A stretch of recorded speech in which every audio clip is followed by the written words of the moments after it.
how mental resilience and strong mind has been the support and been the strength for all those who have been faced with the challenges of COVID in this past year. So I'd welcome all our speakers once again. Srimati Bhanumarti Narasimhan has taught meditation to thousands of people worldwide. She is a singer, she is an author, she is the sister of Gurudev Sri Sri Ravi Shankar and shares his vision of a stress-free, violence-free world. I now request Bhanu Didi to open the conference and to share her thoughts with us. Namaste. It's wonderful to be on a panel with such dynamic world leaders. So here I would like to begin with Gurudev's quote. Gurudev often says, a strong mind can carry a weak body, but even a strong body cannot carry a weak mind. A strong mind is a wealth for all time. Whichever time we are facing now, we do have, whenever stress surmounts, I would say, amid storms of emotions, a strong mind is what that can help you cross over. But how can we have this strength of mind? You cannot learn archery standing in the battlefield. Yuddha kale shastra abhyas, they say. So we cannot do that. So a strong mind needs to be nurtured through certain disciplines. So when you're happy, you feel strong. When you have clarity in the mind, you feel strong. When the mind is relaxed, it gains strength. So, however, the tendency of the mind is to oscillate between past and future. It is glorifying the past or dreaming about a wonderful future, or it is anxious about the future and angry about the past. So it's not possible to relax in the past or future. So the first thing is the skill to bring the mind to the present moment is the art of letting go, that we call it meditation. And this is what happens when we meditate. While circumstances, cultures, technologies, languages, etc. have changed, the nature of the human mind is still the same. And meditation is a time-tested universal solution. The ancient seers practiced it, and it works so effectively even for today's world. So meditation relaxes the mind, as we all know, and brings clarity. As you continue to practice, your mind becomes stronger and stronger. Harnessing the power of the mind has been a part of the human quest from time immemorial. And the practical way to attain it is through meditation. This has happened to thousands of people all around the world. Gurudev has been teaching. He has taught so many of us to meditate and gain that mental strength. In this time, it is so necessary to have this strength. Mental hygiene, meditation is that mental hygiene which is so necessary. That is the health, to maintain the health of the mind. So when you meditate, there is concentration, there is clarity of perception, and keen observation happens. Refinement in communication happens.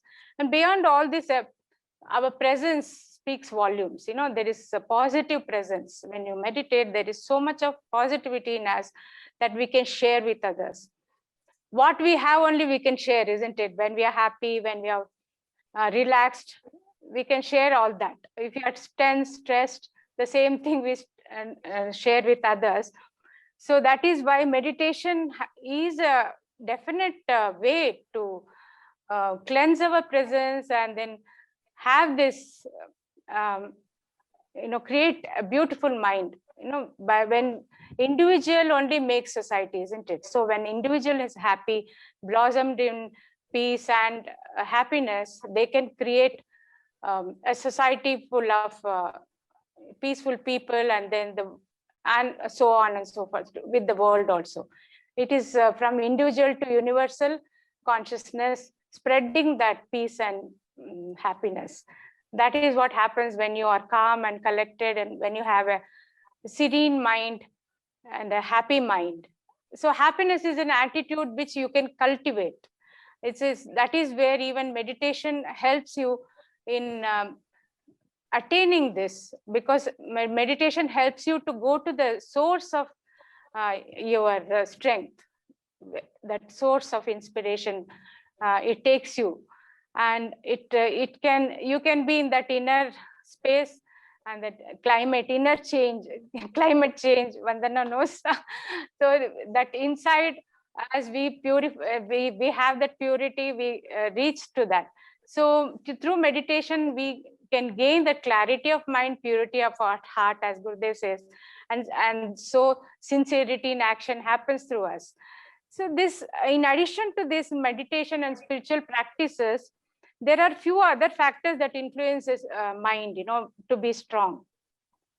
So they are like the food that we eat. It's very, very important to have healthy food habits, as we all know.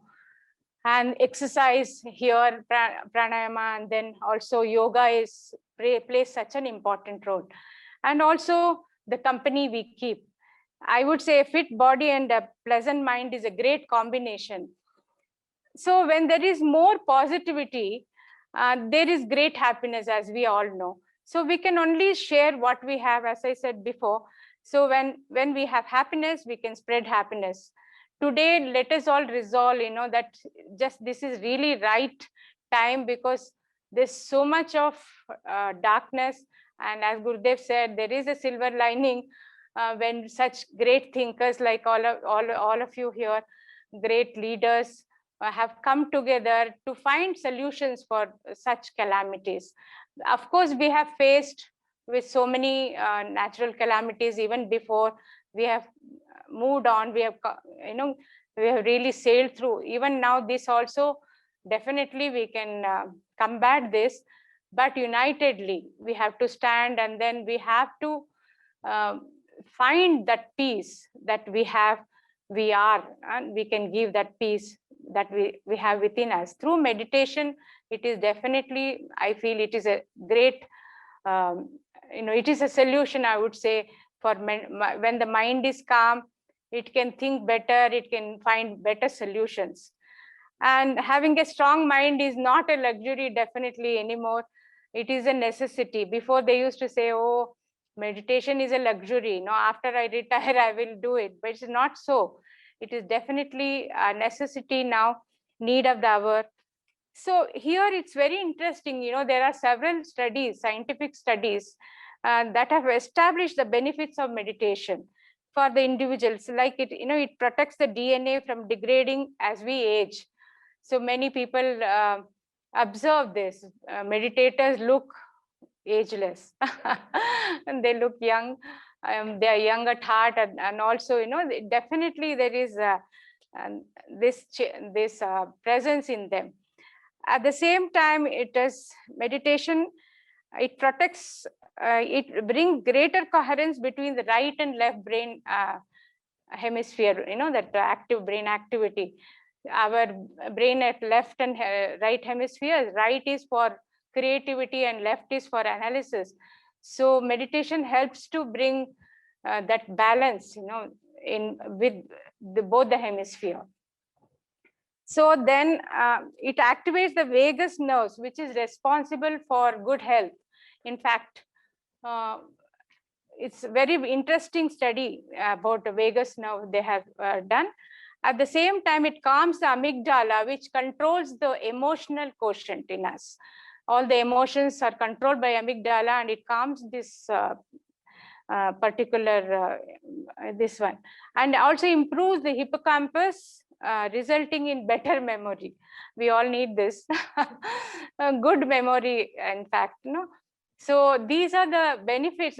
Among so many other benefits, these are the scientific findings that they say about meditation, and which is very essential.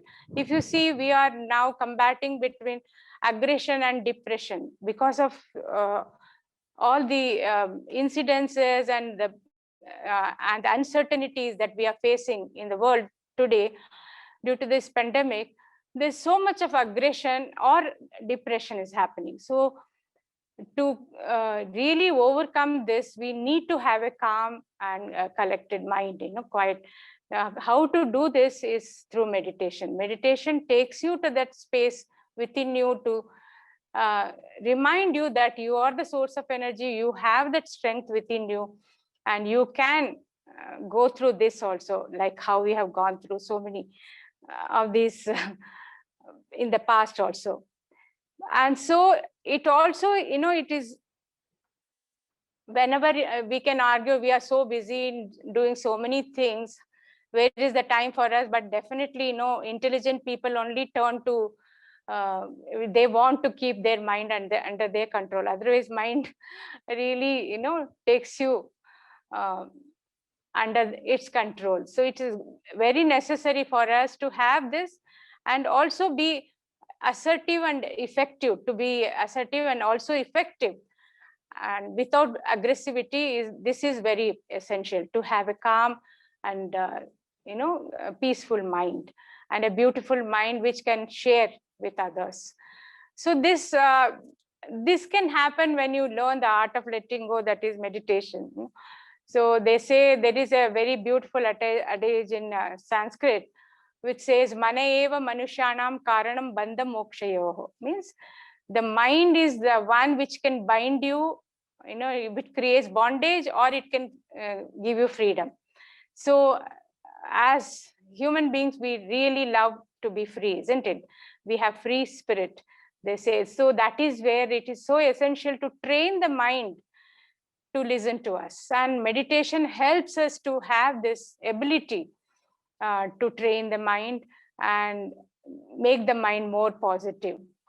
So then it is like Gurudev said, when we violate the laws of nature, we are, faced with such difficulties. That is what has happened to us today.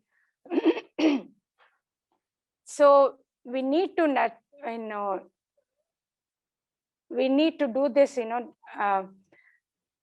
create this beautiful mindset that we have to take care of this planet Earth.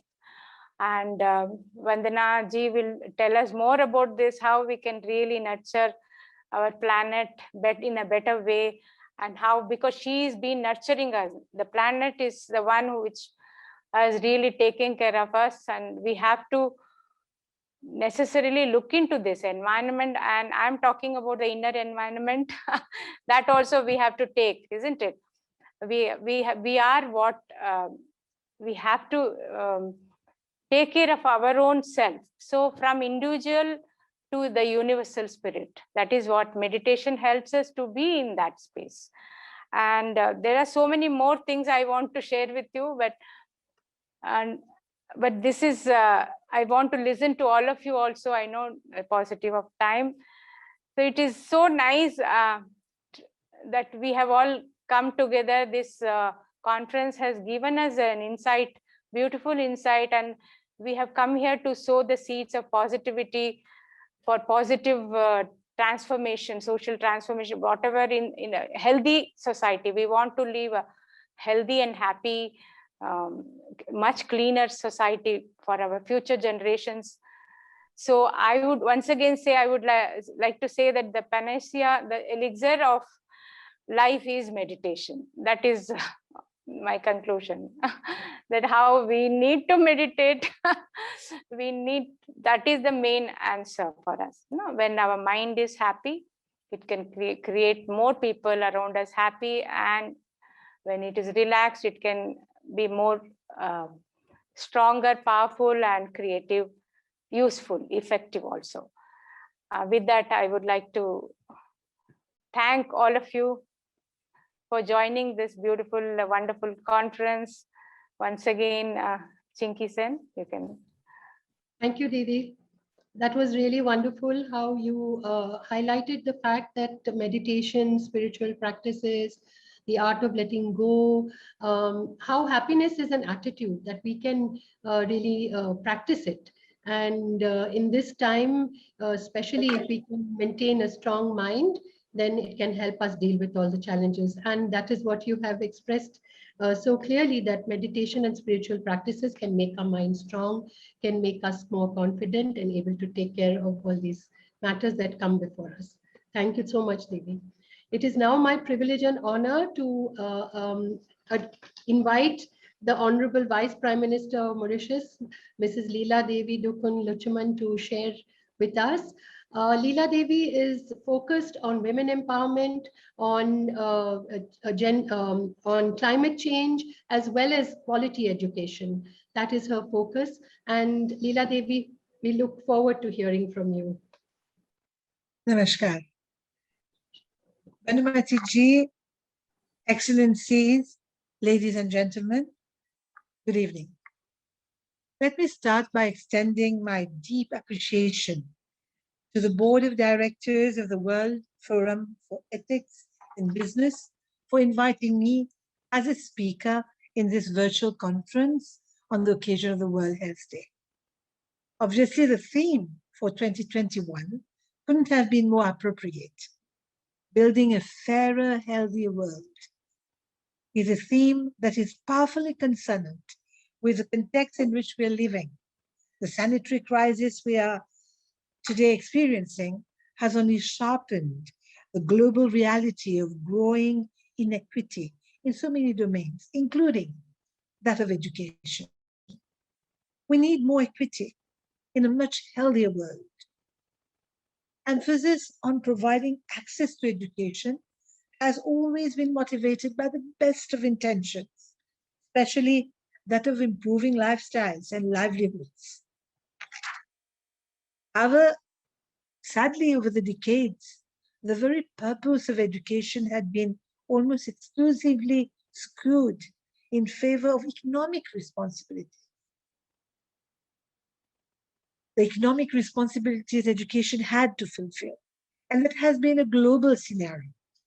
Whether as a small agricultural economy in the early years of independence, or as an active participant in the Industrial Revolution, or again, the subsequent shift to services sector, education has always been seen as cardinal to the development of human capital in the Republic of Mauritius. Not so much the human entity, but the human seen as a resource. One could easily vouch for the success of this mission. Broadly, education systems should be encouraging students to be creative innovators, thinkers, ethical leaders to keep pace with the changes happening in our several societies. This is the type of education system we need today. We need schools where students are not merely trained to follow rules and orders, but to be self-motivated. We need schools where students question what is going on in the world and do the things the right way. We need learning organizations that not only prepare students for employability, but also inculcate a sense of personal and social responsibility. After all, non-cognitive factors are absolutely important for a successful and well-balanced life. Just be loud enough to ascertain that a value-based education is what precisely all education systems need to highlight.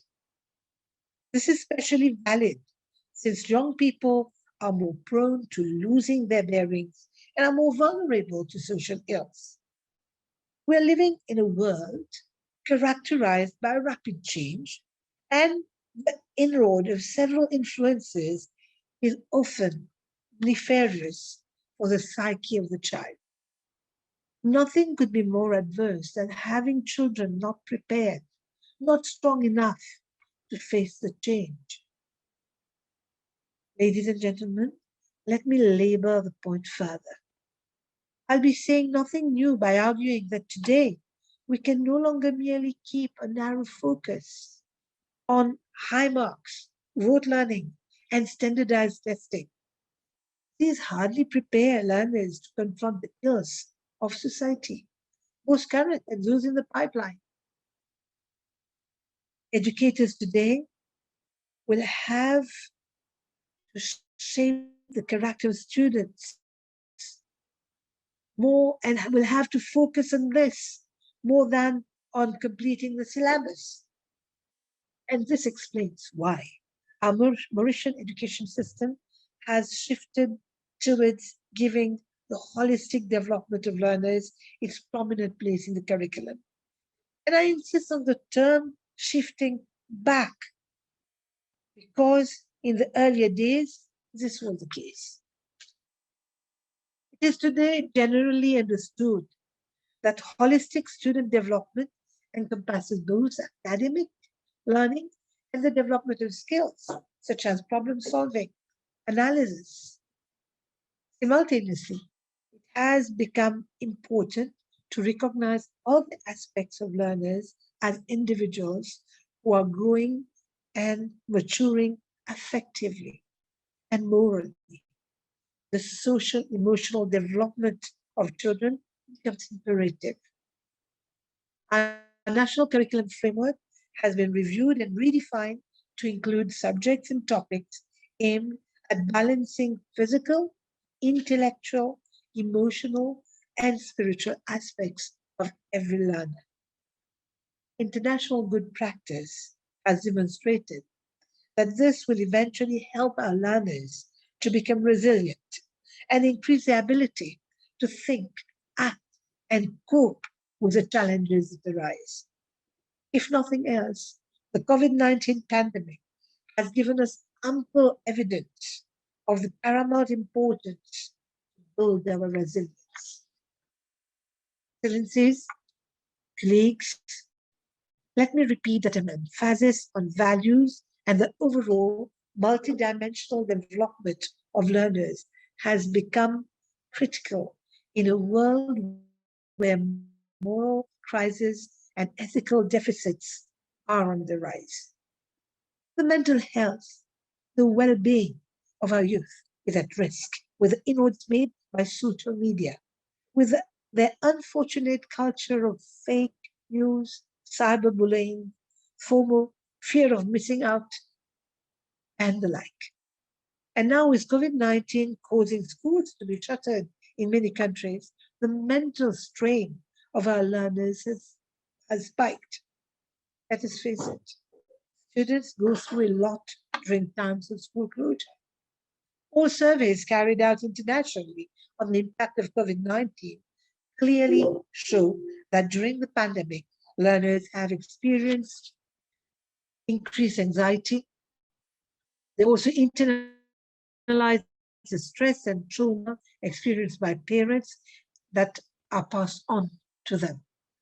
Also, we have noted during the same period the rise in domestic conflicts and violence, which cause further mental stress to the young learners. It is obvious that such children will miss the care, the empathy, and the social wellness schools formally offer. In short, the social experience so important for sound growth. The learning space here may be severed, may be rule based, but it makes for talking, playing, and working together. Inevitably, physical isolation from peers and social deprivation can have a dramatic impact on students. And that impact is especially felt on their overall development, including their social emotional one. On the other hand, students also go through a lot during the times when school reopened their doors. Thus, with gradual reopening in many countries, one must understand that facilitating the sanitary re-entry into schools for learners is only half the story. We have the we have the responsibility for education, have to grapple with so many more issues pertaining to mental health. So let us face it, emotionally, it is going to be a long climb out of the effects of the pandemic for many learners.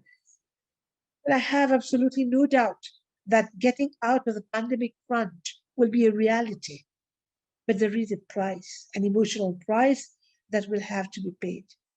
There will be medium and long term impact on the emotional and social well being of our students. It is here that I would wish to situate the role that women are called upon to play in such stressful and constraining times. Yes, the pandemic has increased the degree of uncertainties, especially economic uncertainties. Many households have to rely on limited incomes and savings, and even no income for others. Loss of jobs has become common, a common unfortunate reality. This situation has led to increasing demands on government subsidy, which in itself is a severe strain on welfare services, which few governments can sustain. And yet, paradoxically, the pandemic has offered a swathe of opportunities, and one central one is to acknowledge the crucial role women play in our society. In countries like ours, the national lockdown has heightened the recognition of the often invisible role that most women play to home, taking care of the household, taking care of the children, the elderly, and side by side, virtually completing their office tasks. On the other hand, the lockdowns and quarantine measures in Mauritius and across the world have increased women's workload as more people are homebound for a continued period of time and caregiving tasks have increased. Still, entrepreneurship among women has thrived, and as has thrived what in French is called la débrouillardise, their resourcefulness, their sense of initiative taking. So, yes, women have clearly demonstrated the capacity to have a strong mind, and that is the panacea. What will stand them in good stead as we start to enter into the post COVID world. Again, excellencies, ladies and gentlemen, we can see the positive element associated with women in the education sector. In many parts of the world, there is a strong tendency towards the feminization of the teaching profession. I, for one, am indeed pleased that it should be. Women, and the more so, lady teachers are, I believe, so DNA'd as to best help inculcate a genuine value-based education in children and in our growing youth. This nexus between value-based education and women has always been the X factor in societal developmental process. It is this training that supports young learners to face the outer world with the right attitude and values. Without a value-based education, all forms of development are likely to be jeopardized, whether it is character development, personality development, citizenship development, or again, spiritual development. I'll go to the extent of saying that this is the fountainhead of positivism in life. It gives a positive direction to students to help shape their future and even to understand the purpose of their lives as well as their perspective on life. Often, this positivism is transmitted to the younger generation implicitly by observing the mother or the teacher. Their style and values are passed on and internalized subconsciously by the young learner. Excellencies, having said that, let me be the devil's advocate. Let me take up what I view as one crucial issue here. The kind of holistic education we have been talking about has undebatably its significance for all learners in all systems. However, it's also a fact that we must recognize the competing priorities faced by many countries. Even before the COVID-19 pandemic was declared, many countries could not provide school access to numerous school-aged children. In fact, statistics show that 258 million children were out of primary and secondary schools, while more than 175 million children were not even enrolled in pre-primary education. All evidence points to the fact that COVID-19 will dramatically further exacerbate the whole issue. In this context, it becomes highly contentious to determine what these countries have to prioritize. Should they, for instance, prioritize digital-based learning and the heavy funding this requires in lieu of investing on foundational learning? Excellencies, we know that it will be very hard for some countries at this particular conjuncture place a high premium on value-based education. But we have to start somewhere. Some countries go by defining a happiness index. Others insist on the fact that schools are no more to be judged merely on the academic performance of learners, but on the well-being of learners. And this is what matters most. Nonetheless, I believe that it is a crucial responsibility for all education systems to ensure the inculcation of sound values for the moral pickup in society. Let me conclude by bringing back to the center of the table what Article 26 of the Universal Declaration of Human Rights states. Education shall be directed to the full development of the human personality. Unquote. I strongly believe that one fundamental challenge facing our education systems today is to develop the psychosocial competence, personal skills to help learners make careful decisions, communicate effectively, develop coping skills with the environment. Besides the COVID-19 pandemic, the fast-moving global conditions prevailing today require individuals to mold themselves into becoming resilient. However, before we can speak of building mental resilience in our learner, there are some universal concerns that need to be addressed and addressed globally. Firstly, how effective are our programs at inculcating civic-mindedness and social responsibility in our learners?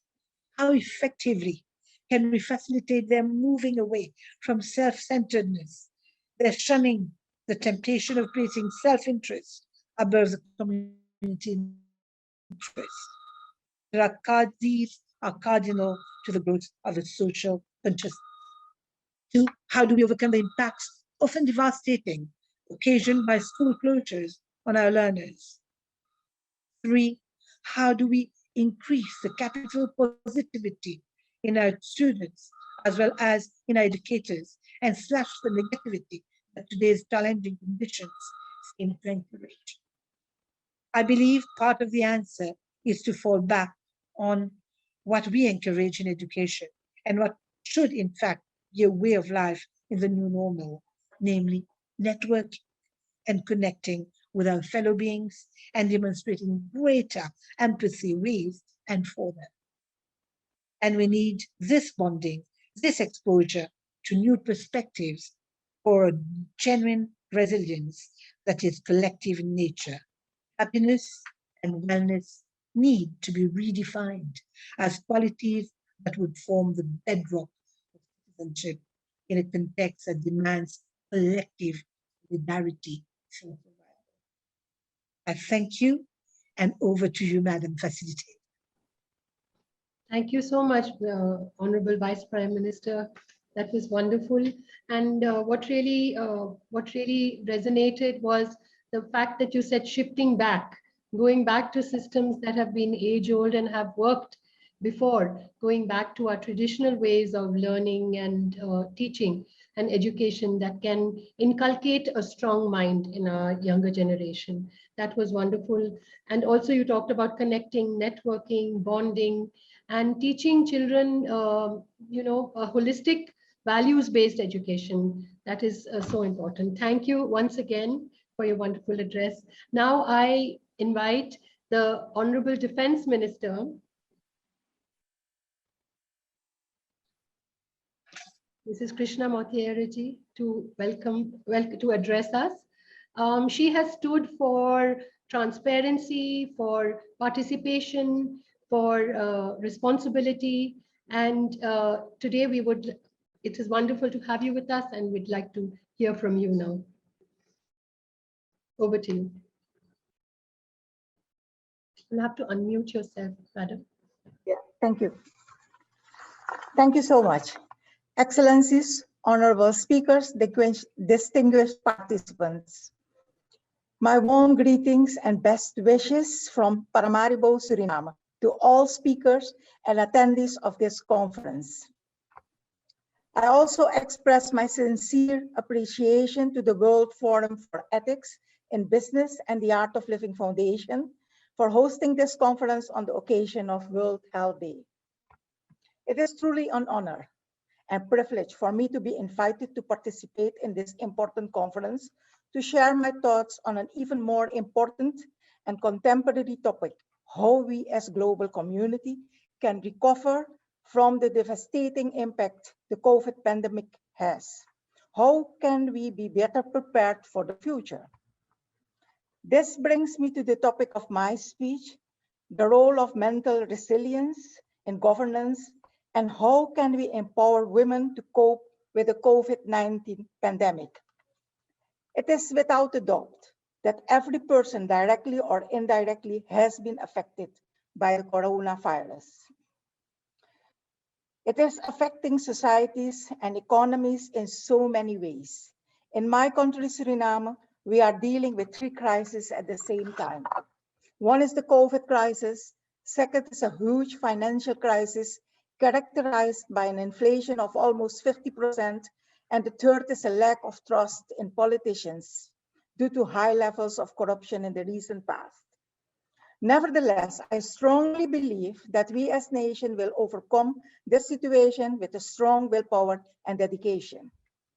I'm grateful to be appointed as Minister of Defense and to have the opportunity to contributing to peace and security in Suriname and helping assure the well-being of our people. History shows us that having success and happiness is not the result of the absence of problems, but it is due to the tremendous potential, the ability, and intelligence to cope with the most difficult and life-threatening situation. It is overcoming problems. A strong mind is the most indispensable in the beginning of the journey in which the will to change, a strong desire along with the right direction, dedication and discipline are essential parts. Without a sound mind, no vision will ever materialize. The history of mankind is filled with great strong minds of men and women who have proven that even without many resources, they were able to impact greatly and shape the world we live in today.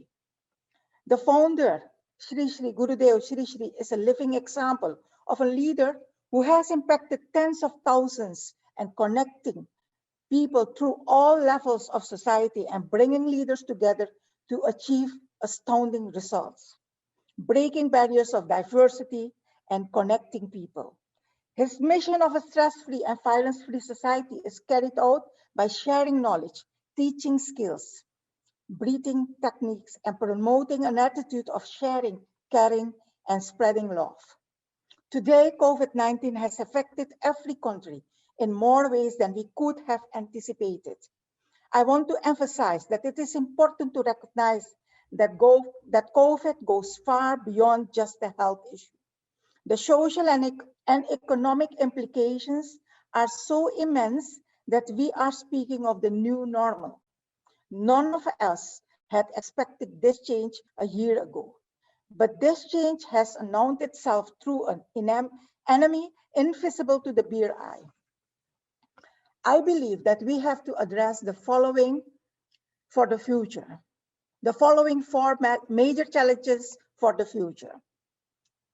Dealing with change in so many areas that it increases levels of stress and will impact the health of a lot of people. Dealing with social isolation. We are social beings, not used to live isolated, and now we are expected to stay home and avoid social gatherings. This is a total shift. 3, redefining the importance of values, such as individual freedom versus restrictions for general interest, keeping businesses open or closed, public health versus economic benefits. We face dilemmas, difficult and hard choices for government leaders. Principles of good governance such as transparency, accountability, and participation are all under pressure. There is also a declining trust of the public in government leaders. And the 4th challenge is the increasing poverty and inequality. The inclusion of minority groups require appropriate measures to ensure that everyone is taken care of. All these 4 major challenges require mental resilience at every level of the society. but even more in governance. Strong leadership showing high levels of integrity, fairness, and openness can lead a community through hard and tough times. A strong mind is inherently part of this kind of leadership. Leadership that accepts responsibility and hold themselves accountable. A mindset that is calm, able to absorb, rearrange, translate, and produce specific solutions to demanding situations. Leaders who recognizes the importance of mental resilience. I have served 38 years in law enforcement, fulfilling several leadership positions, including that of police commissioner. Based on this experience, I acknowledge the importance of remaining calm in the most chaotic situations, the importance of avoiding panic. Mental strength is part of all training programs of police and military courses.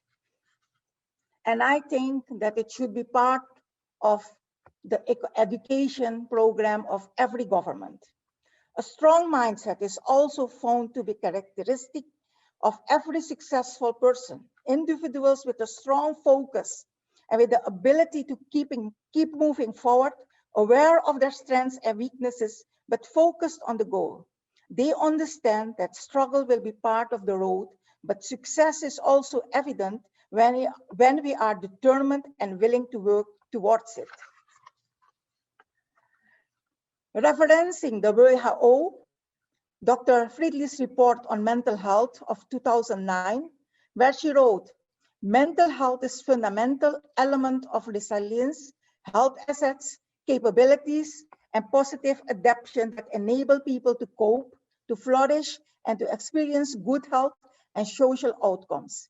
Improving mental health brings significant benefits for health and quality of life for individuals and for communities. Therefore, government should implement policies and programs to support positive mental health for the whole population. Even in this COVID pandemic, where daily people are dealing with changes, isolation, and tremendous stress, the importance of mental resilience is ignored. This has to be changed. Mental resilience must have the highest priority within all government policies. Leaders and institutions with high doses of mental resilience will influence and consequently win the trust of citizens. Government's responsiveness and ability to deliver and address the needs of the people will contribute to building this trust. A strong, resilient mind provides the opportunity to build the competence needed to have the actions of our leaders speaks louder than words. And now the question, what can we do as society, as women leaders, for women facing huge challenges in the COVID pandemic? Is it possible to stay calm, be happy, and successful even in this pandemic? I believe the answer is yes, because mental toughness, emphasizing and honing strengths, and fostering strong relationships are core. I even dare to say natural competencies of women. Even with the impact of COVID-19, women of all walks of life showed strength by adjusting their usual or natural way of living, by being more creative and more aware. They care for children at home because schools are closed. Many of us combine this with a job while juggling and sometimes also coping with the stress of everything that comes with a household and a career while still maintaining our calmness. And even as incomes decreases, fewer job opportunities are available, and supply and storage of food and basic essentials become challenging due to the lockdowns and closure of business. I witness how women with resilient minds allow themselves to rise above the situation and to even lend a helping hand to others. As a member of the Art of Living in Suriname, it has been a blessing to have been part of various training and community service activities in my own country and abroad, where I had the privilege to work with women and men from all walks of life. Every one of those experiences has contributed to setting the foundation for my awareness of self, my environment, and the soundness of my own mindset. This was a journey of many years, and I can speak from personal experience of the valuable impact the Art of Living Network has had on my life and way of thinking, a way of dealing with crisis, both personal and in role of governance. Being part of Women's Network, where Women Empower Women, has been an important contributor to my success, and it is therefore that I want to leave you with an encouragement to remain part of and enhance your social cohesion. The contradiction is that while COVID asks us to socially distance ourselves, there is also the greater need in these times to nurture relationship and to continue to empower and support other women. Therefore, I leave you with this. Let's start the process of rethinking and redefining social distancing with physical distancing today. Maintaining our physical distance will contribute to protection of our health, and I encourage you to keep doing that.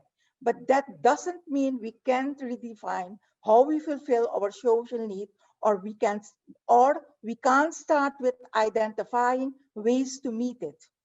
Our era has given us various digital means through which we can further build and harness from the networks that we as people, we as women need. And of course, learn and make ourselves competent. Let us once more make the world witness the resilience of the female mind and show that we women can adapt, that we can create, that we can collaborate, and that we can set a new way of success, even in times of crisis.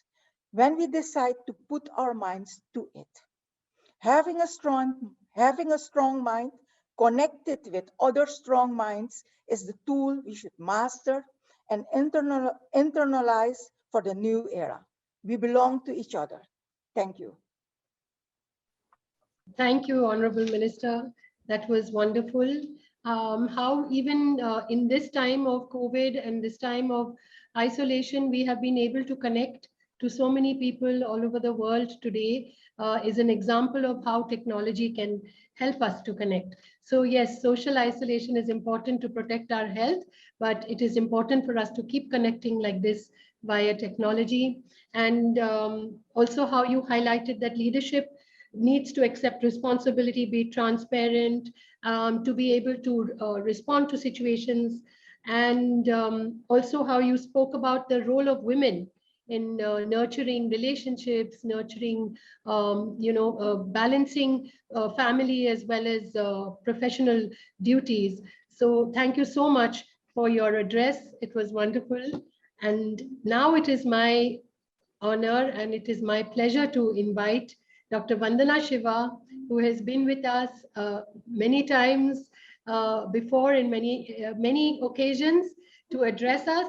And I'd like to quote from her, one of her talks, where she says, "Food is health. Health is continuum, from soil to plants, to the food we eat, to our gut. Machines break down, but living systems regenerate and heal."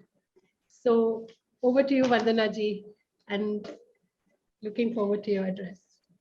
Thank you, Chinky. And dear Bhanudi, Your Excellency, it's such a pleasure to be on this panel with women with strong minds and strong hearts and strong resilience. Over my journey through life, beginning as a physicist, as a quantum physicist, and spending the last 5 decades in service of the earth and service of community, I have learned a few lessons about the cultivation of the strong mind. I think the first lesson really is interconnectedness and non-separation. Your Excellency, the Defense Minister of Suriname, talked about not interpreting physical distance as social distance. Now, this becomes very difficult if you think of the world in a mechanistic way, made of things that are totally separate and they're immutable and they don't change and they're inert, and it's only violence and force that can move them. But in the quantum world, action at a distance takes place. Because in the quantum world, the world is interconnected through potential, through energy. And as Guruji constantly points out, spandana, the vibrations, are the foundational reality of life, not material, immutable things and facts. So we are in a very, very beautiful universe, a very, very beautiful earth. And our interconnectedness with life on earth and our consciousness is, for me, a very important cultivation for a strong mind.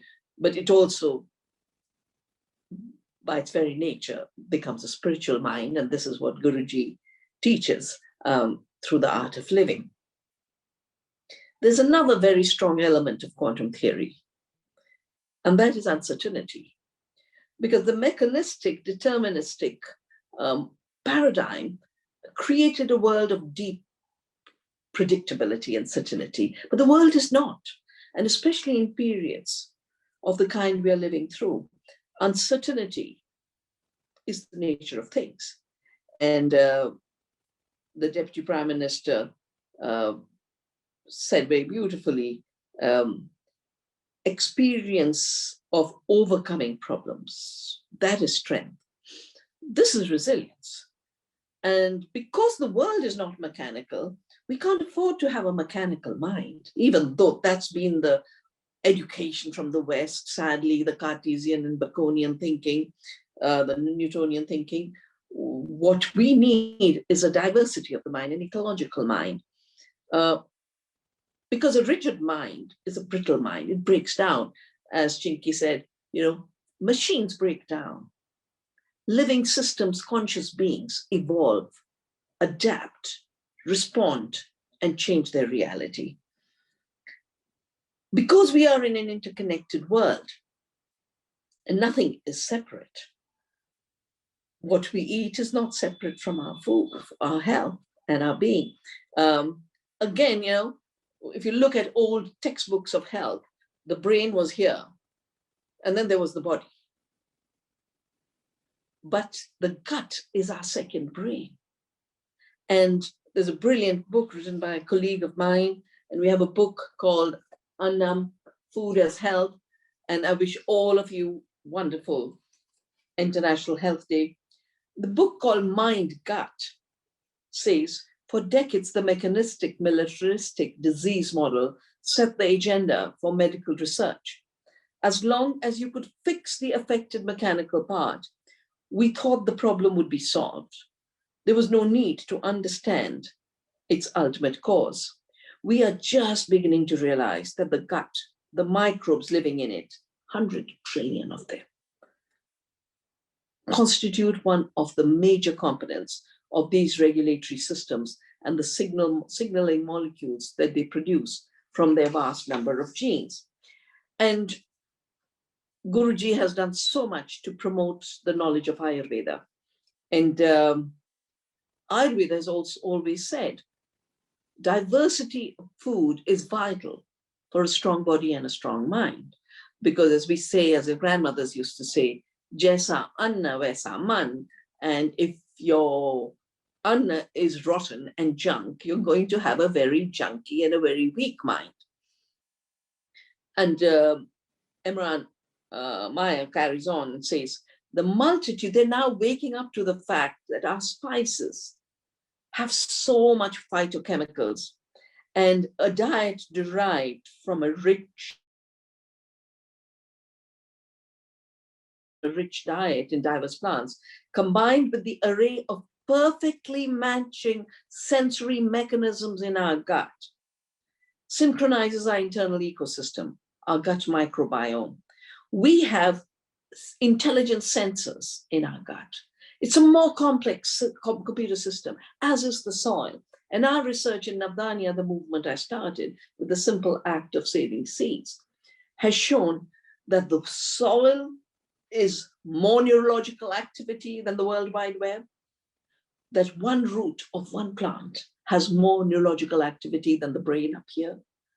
And of course, our gut is called the second brain. We are so fortunate that we have such a rich tradition and not a tradition that's not based in science. It's just based in a different science, a holistic science, a system science, a science of interconnectedness. Whereas the mechanistic science that is dominating and is creating the fear in people's minds is of broken down, fragmented, reductionist systems. And the last time I was on a webinar and with Guruji, it was so beautiful because he talked about the multiple sheets, that in India, we're not isolated bodies, disconnected with the world.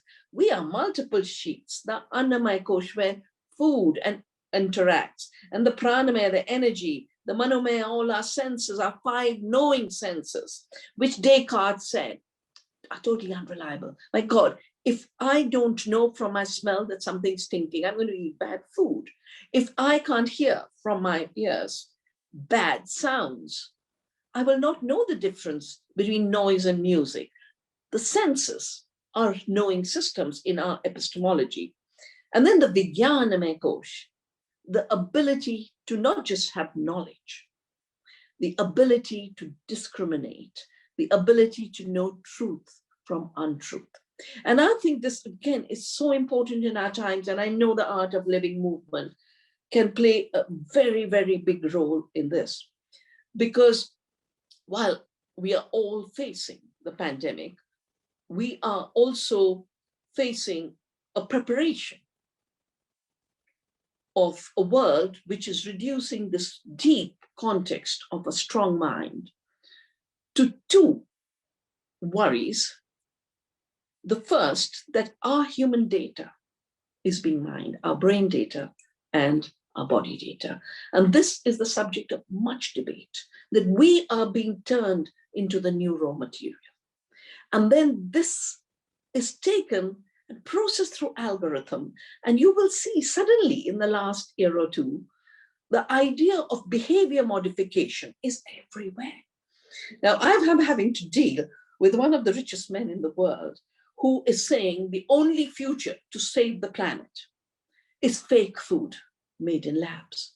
But if food is making us and our mind, fake food is going to not just accelerate chronic diseases, it's going to accelerate the planetary collapse. My work in agriculture, and I've been compelled, it wasn't my chosen field, but I've written about 20 books on the subject. All of the recent epidemics, including the current pandemic, ultimately are from the forests. 300 of them: Ebola, HIV, Zika, SARS, H1N1, the Nipah virus, all of them. You invade into the forests and you unleash these new epidemics. It comes from a particular model which doesn't know when enough is enough. It comes from a model of an economy based on greed, limitless taking from the earth. And that is why another aspect of the strong mind is to know when enough is enough, to know that you should only take what is absolutely necessary. And that's why, again, our teachings of enoughness, of simplicity, of detachment. The Ishopanishad is so beautiful in saying, this universe is for all, enjoy its gifts, but don't take more than your share. Enjoy the gifts without greed. And this, therefore, is the time to, in the midst of this pandemic, to think about economies beyond greed, where economies where the 1% is not controlling the entire planet. I have a book called Oneness versus the 1% on this issue. And this, of course, also means that we use our rich wisdom to address the narrow trajectory that has brought us to this precipice. I've just done a book with an Ayurvedic physician, Dr. Gangadharan in Bangalore, because of 3 patterns. A lot of my life is spent on understanding the world by seeing where the patterns are going. And our patents, our neem was patented, our basmati was patented, our wheat was patented. And I said, no, but these are not your inventions. And we fought this and we reclaimed this heritage. But this new little book is is The Two Futures of Food, Health, and Humanity, a civilizational dialogue linked to patterns, real ideas of where to take us, and our brilliance of our ecological civilization. I'll give you just one example. We have huge anemia. We have a lot of iron deficiency because we're killing the green plants, the amaranth, the batwa. We are not eating our full diversity of the diet. So one of the patterns is put nanoparticles, 10 to the power -9, into our bloodstream.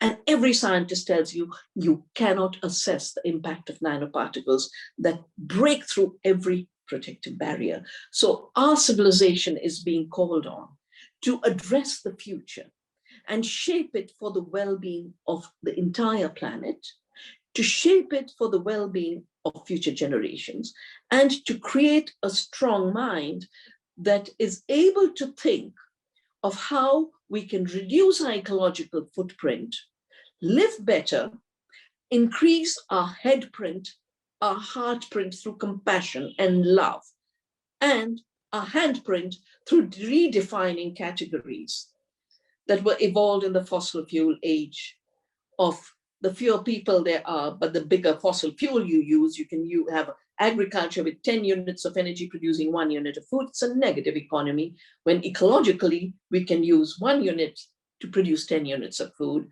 So the hand, head, and handprint is what our civilization is based on. It's a good time to not give up what we have. It's a good time to not allow wisdom to be replaced by data. It's been called a new religion called dataism. What we need is a deep spirituality that cultivates a strong mind. Thank you. Thank you so much, Vandana ji. That was really so inspiring and so wonderful to hear you. And thank you so much for reminding us once again how our traditions, our scriptures can be the roadmap to the future, can be the way forward for us to come out of this pandemic in a healthy and in a more, with a stronger mind. Thank you so much. And also you talked about Ayurveda, the importance of Ayurveda, the importance of Spandana, the vibrations, that we are all connected, our universe is connected, what we think, what we feel can impact all the people around us. So thank you so much, Vandana ji, for your wonderful thoughts on this particular subject. So all of you have shared with us the different ways forward.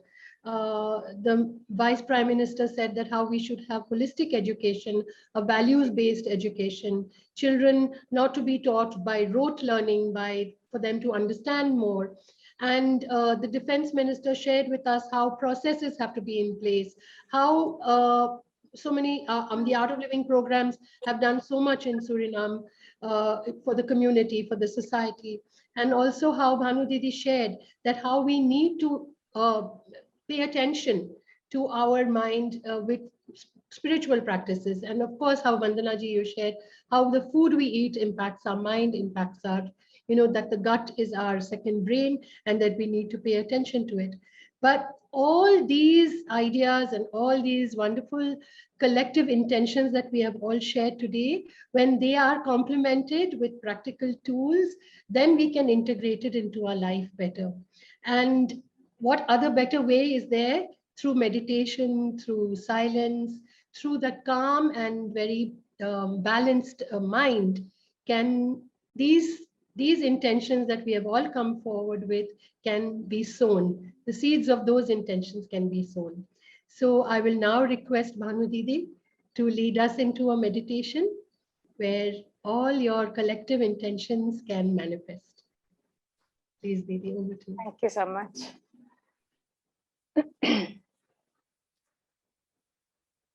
After such wonderful, knowledge session, it is nice to be taking it in through silence by meditating. It was so wonderful, Vandana ji. Once again, we thank you so much. Again and again, you come and enlighten us and give us so much strength.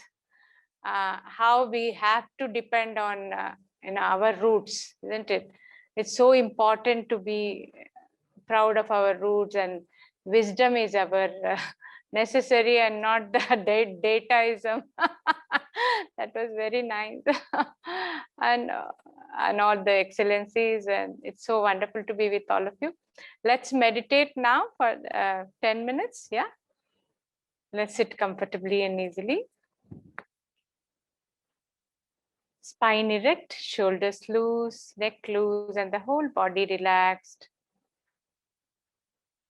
Smile on your face, eyes closed. Let's take normal deep breath in and breathe out. Relax your whole body. Keep breathing normal, deep, gentle breath. Your incoming breath energizes the body, and your outgoing breath relaxes the body. Breathe in with a smile and breathe out with a smile.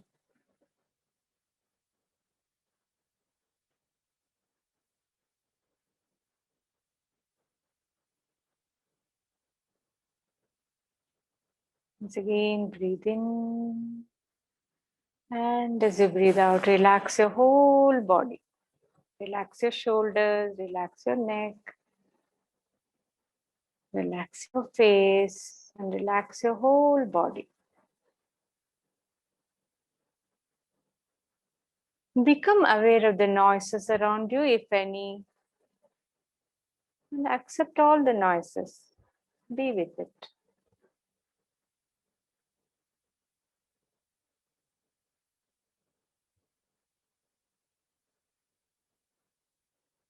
Once again, breathe in and breathe out. Relax your whole body.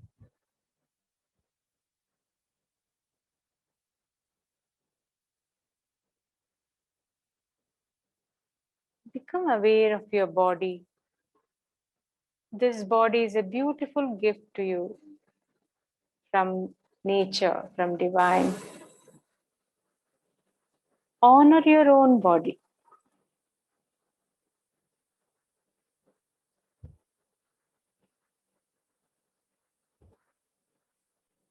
Once again, breathe in. And as you breathe out, relax your body more and more.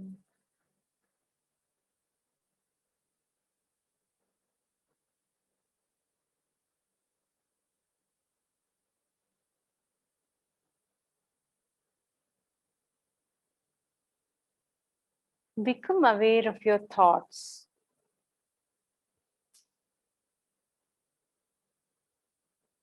Good thoughts, bad thoughts.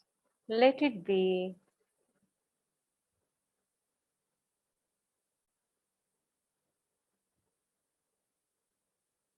Once again, breathe in and breathe out.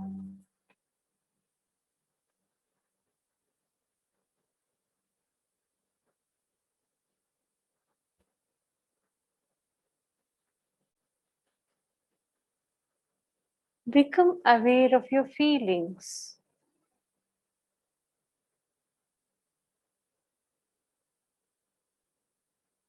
Pleasant, unpleasant.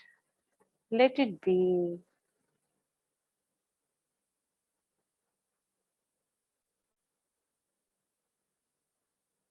You're much more bigger than your thoughts and feelings.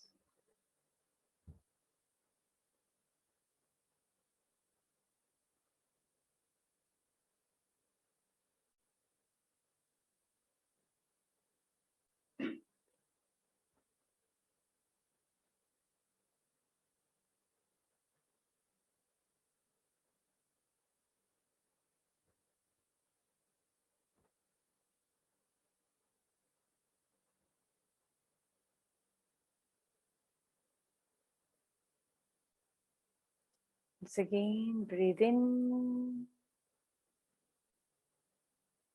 and breathe out.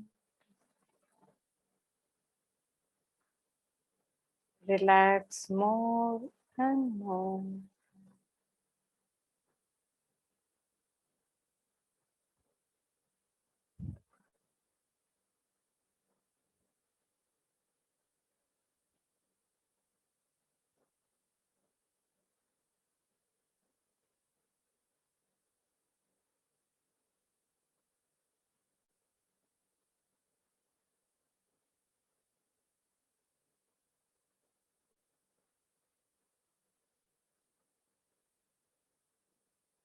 You are peace.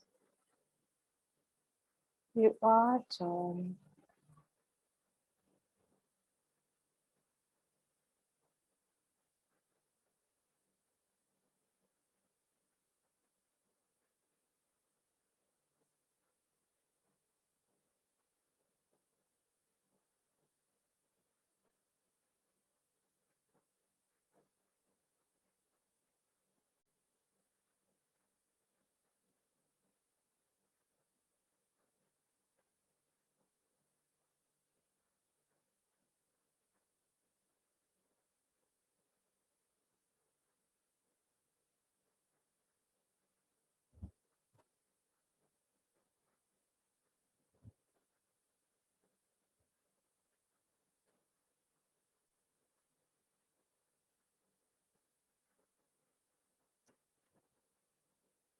Om Shanti. Shanti.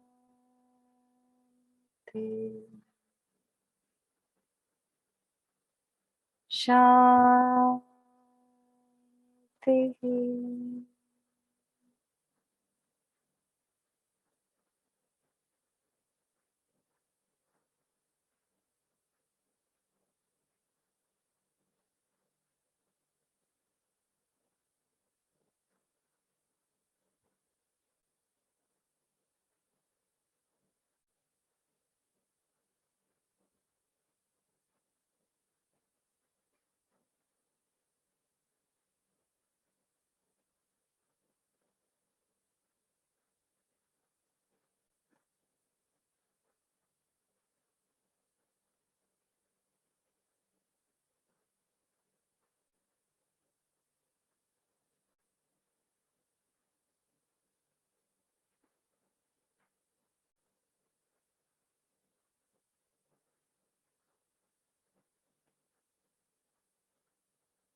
Take a deep breath in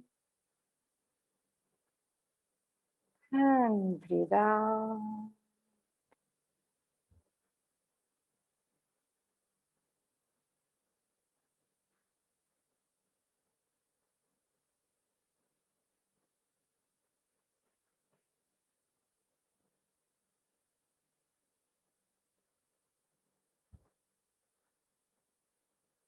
Once again, breathe in and breathe out.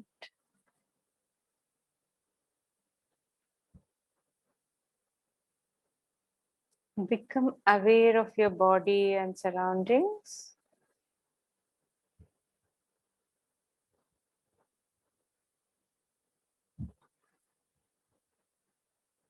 Once again, breathe in. And as you breathe out, very slowly and gradually, take your own time. Very slowly and gradually, you may open your eyes with a smile.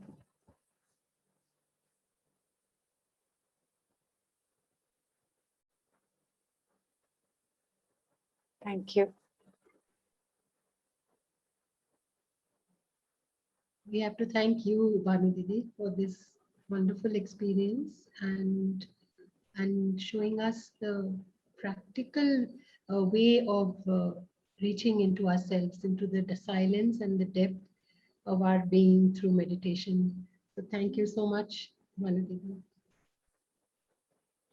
So we have come to the end of our session here. Before that, I would like to thank our distinguished speakers for being with us and enlightening us and sharing with us about the way forward and how we can move out of this crisis with hope and enthusiasm. And also a common thread that went through all of your talks was how uh, we can go back. We can go back to our tradition, go back to the knowledge of our ancient scriptures to give us the strength of mind to move forward. You know, so it was really wonderful to be with you and be a part of this panel today. And we hope we can connect in the future for other forums and other conferences. I thank all our distinguished speakers. I thank all those who have joined from all over the world to be a part of this conversation. Thank you so much for being with us and participating.